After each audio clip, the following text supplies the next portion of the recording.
జరిగిపోతుంది. ఒక భర్త ఒక భార్య విషయంలో సాక్ష్యం అండి అది. అర్థమైందా? ఏంటి నీ సాక్ష్యాలు ఏంటి? నా భార్య ప్రార్థన చేస్తే ఇట్టే జరుగుద్ది అని భర్త నీ గురించి చెప్పాలి. అర్థమైందా? అలాంటి సాక్ష్యం మనకి ప్రార్థన చేస్తే జరిగిపోవాలి. అలా బ్రతకాలి మనం. అది నీకు సాధ్యం. నిజంగా చెప్తున్నా, నీకు సాధ్యం. ఇక్కడ కూర్చున్న వాళ్ళు ఎవరికి నాకు సాధ్యం కాదు అనొద్దు. మీకు సాధ్యం. కాబట్టి మీ మనస్సులను నెమ్మదిగా ఉంచుకోండి. అర్థమైందా? నేను మొన్న చెప్పాను, ఈరోజు బతుకుతావు, రేపు పొద్దున్నే 10 గంటలకు చచ్చిపోతావు అనుకుందాం. డాక్టర్ గారు నీకు చెప్పారు, అమ్మా రేపు 10 గంటలకు నువ్వు ఏమైపోతావు? చచ్చిపోతావు. అప్పుడు నువ్వేం చేస్తావు? చెప్పు, ఏం చేస్తావు? నీ పక్కనే పోట్లాడతావా? నీ పిల్లలు దరిద్ర మొహం తెలుగు మొహం కదా చెప్తావా? అరే ఇచ్చినాడు అయి వారం ఇంకా దగ్గర తాగిన వాసన వస్తుంది. అప్పుడు ఏం చెప్తాం? రేపు 10 లోపల అమ్మ ఉండదు, వాడి అమ్మ చచ్చిపోతుంది. నీకు ఎవరు చెప్తారే? తాగుబాకమ్మా, మంచిగుండురా, ఇలా ఉంటే నీ జీవితం పాడైపోతున్నానా అని చెప్పి ఏడ్చి ముద్దు పెట్టుకొని చేతిసుకొని చేతిలో వేసుకొని ఏడ్చి ప్రేమగా చక్కగా చివరిగా చెప్పాల్సినవన్నీ చెప్తావా చెప్పవా? భర్త కూడా బాగా భయం కలుగు. ఎప్పుడు ఆయన వస్తే చచ్చుడు అప్పుడు వెళ్ళిపోతాడు. అలాంటిది ఆయన అంటే అంటే ఒకసారి రావా? ఏంటి ఆయనకి అర్థం కాదు. సరే ఏంటి ఏంటి ఎంత ప్రాణంగా పిలుస్తున్నాను వస్తాడు. ఇక్కడ కూర్చో కూర్చో. అమ్మో చదువుకుంటుంది, చేయి తీసుకుంది, చేతిలో చెయ్యేసింది, నలుపుతుంది, మాట్లాడుతుంది, ఏడుస్తుంది. ఏడుస్తూ నేను రేపు 10 కల్లా చచ్చిపోతానంటా. ఇదే లాస్ట్ చూపు. పిల్లలు జాగ్రత్త, నువ్వు జాగ్రత్త, మంచిగుండు అని చివరి మాటలు చెప్తావా చెప్పవా? చెప్తావు కదా. పోట్లాడతావా? ఆ రోజు అంతా ఎంత కోపం తెచ్చినా పోట్లాడతావా? ఎందుకు? రేపు చచ్చిపోతాను. అదే పోట్లాడు. నేనేమంటానంటే మనం ఎప్పుడు చచ్చిపోతామో మనకు తెలియదు. అంటే ఈ రోజు పొద్దున్నే లేచి నేను లేచిరా అనుకో, నేను బ్రతుకుతున్నానా, చచ్చిపోలేదా అనుకుని ఏసయ్యా నీకు వందనాలయ్యా, ఇంకొక రోజు ఇచ్చావా నాకు, నీకు వందనాలు ఏసయ్యా. ఈ ఒక్కరోజే బతుకుతానేమో, రేపు ఉంటానో లేదో నాకు తెలియదు. అందుకని ఈరోజు నా భర్తతో ప్రేమగా ఉంటాను. నిన్న ప్రేమగా లేను, ఈరోజు ప్రేమగా ఉంటానయ్యా. నేను నా పిల్లలు కలిసి ఈరోజు నా పిల్లలతో ప్రేమగా ఉంటానయ్యా. రేపు ఉంటానో లేదు. మా అత్తతో ప్రేమగా ఉంటానయ్యా, మా ఆడపడుచులతో ప్రేమగా ఉంటానయ్యా, మా ఈపురాలతో ప్రేమగా ఉంటానయ్యా.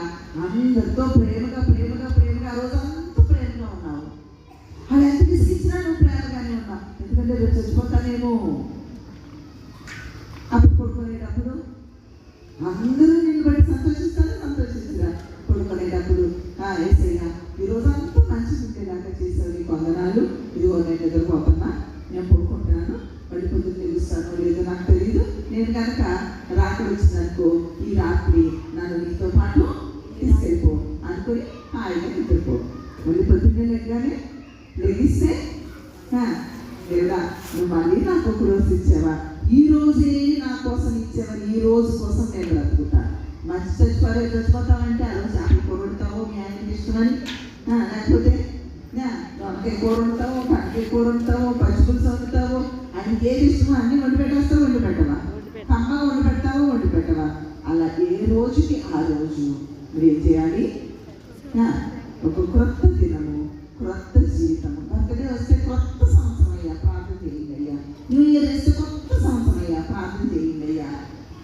ప్రతి దినము కొత్త దినమే, ప్రతిదినము కొత్తగా బ్రతకండి. అప్పుడు మనం ఏం చేస్తామంటే ఎలాంటి తప్పులు చేయము.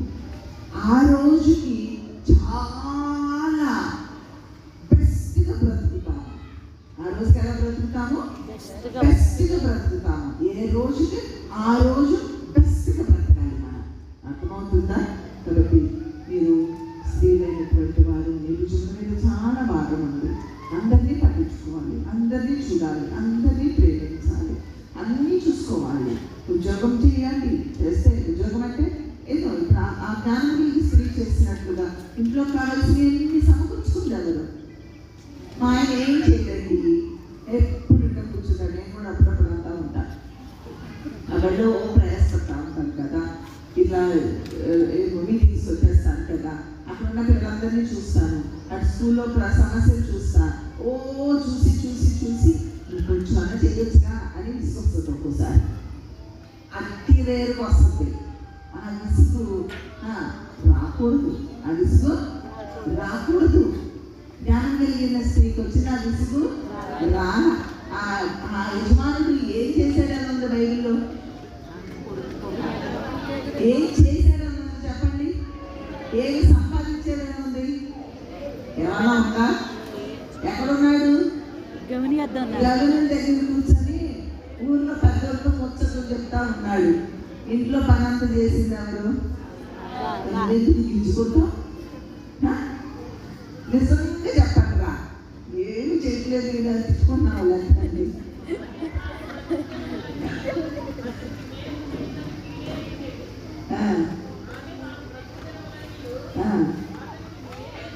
అతనికి నేనే చేస్తుంది, ఇదే చేయదు. ఇది సత్తే బాగుంది, ఇది ఉన్నా ఒకటే చచ్చిన ఒకటే.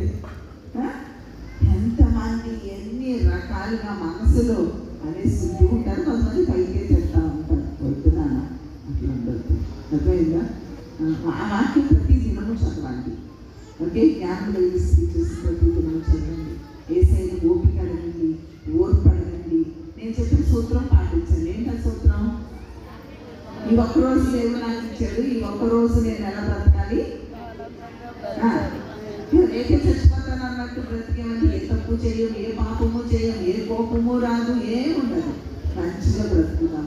అర్థమైందా? మీరు సాధ్యం చేసుకోనండి.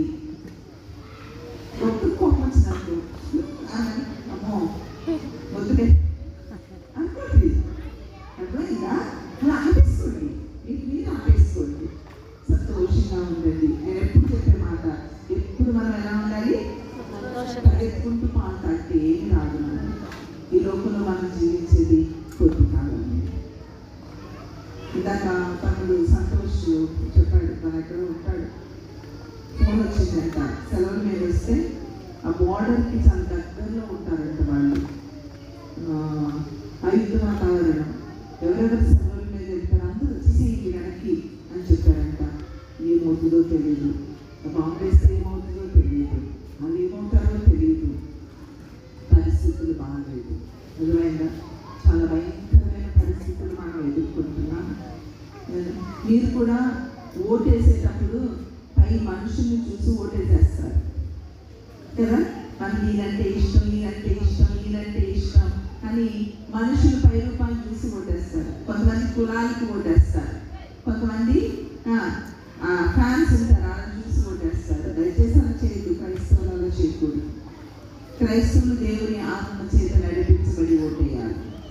మీ నాయకుల కొరకు మీరు ప్రార్థన చేయమని బైబిల్లో చెప్పబడింది.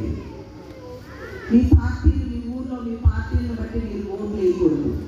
ఓటు అనేది అసలు ఎవరికి వేస్తున్నామో ఎవరికి చెప్పకూడదు. అర్థమైందా? అది రహస్యంగా ఉండాలి. మనం ఏ పార్టీలో ఎవరికి తెలియకూడదు. మనం అందరి పార్టీ యేసయ్య పార్టీ. ప్రార్థన చేసుకుని క్రైస్తవులకి నెమ్మది కలిగిన దినాలు ఎవరిస్తారో ప్రభువా, వాళ్ళకి ఓటేదా నాకు నేర్పించు అని పరిశుద్ధాత్మ సహాయాన్ని తీసుకుని మనము ఓటు వేయాలి.